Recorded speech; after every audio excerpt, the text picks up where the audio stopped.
detailed explanation of resonance trade. Resonance trade is a Bitcoin to Voller, one-way cross-blockchain exchange process.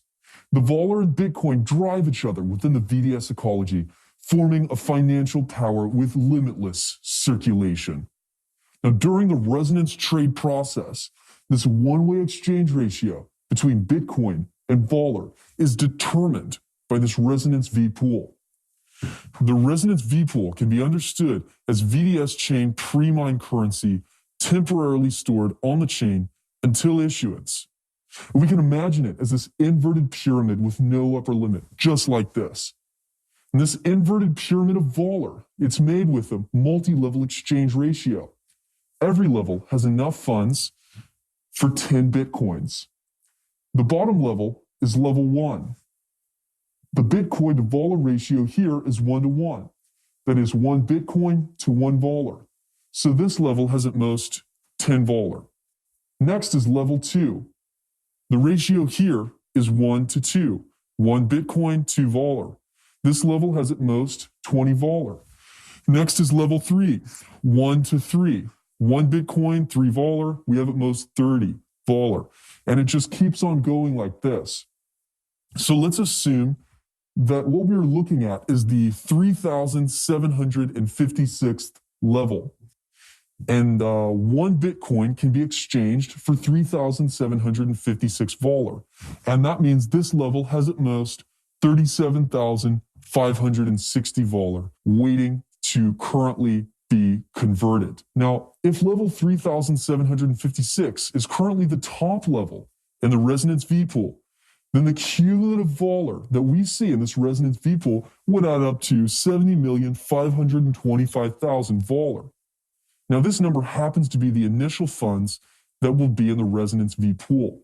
So to say this all succinctly, as each level raises, the corresponding Voller will increase at the same ratio. Okay, now the Voller in the resonance V pool originates from 3 main sources.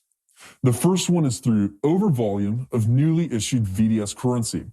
The second kind is the unclaimable rewards in the trust stamp system network. And the third is Genesis VID loss. Now, when we say overvolume issuance, we are referring to when the Voller amount used to create VIDs in the previous game week is less than the total amount of new block currency that was issued by POW in the current week. In this situation, where there's a sum difference, the system will determine that overvolume has been produced. Then the VDS issuance equalization mechanism will activate and the overvolume will be redirected into this resonance V pool at the production of each new block in this game. This is to increase the Voller supply in the resonance V pool, and it also increases the exchange rate as each level goes up. Now, what are the unclaimable trust stamp system rewards? For every newly added VID, 12 system rewards of 0.5 each are produced for every interpersonal relationship block member above a VID in the trust stamp system. They get 0.15 Voller. Now, in the trust stamp system network, there's countless trust stamp systems. And under each VID, there's a 12-level trust stamp system like this. And every level can provide enormous system rewards for your VID. But when this VID hasn't yet filled the 12 VIDs in the first level, the VID can't receive all of its level rewards. These unclaimable rewards will go directly into the resonance V pool, also increasing the Voller supply in the resonance V pool. Now, lastly, the last source of Voller in the resonance V pool is Genesis VID loss rewards. In the trust stamp system,